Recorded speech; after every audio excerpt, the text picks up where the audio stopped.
Hi guys, I'm Asif Ali and watching CGHOW video. Today I create this raised material where you can change the texture and it will work on any texture you have like this. I will change this, you can see. And if you have a texture that has different channels, you can also choose between the channel with this value. So 0 means it's taking other channel, zero point 0.5 for other channel and 1 other channel. So we have the three values for the three channel and we can use the any texture you have like this star. You can use it here also and the rays will come out of that star.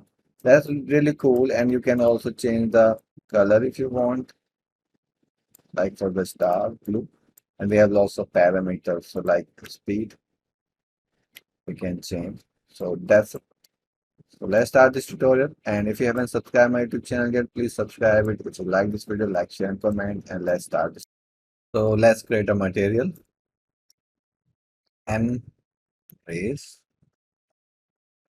and a planar and unlit material beside it.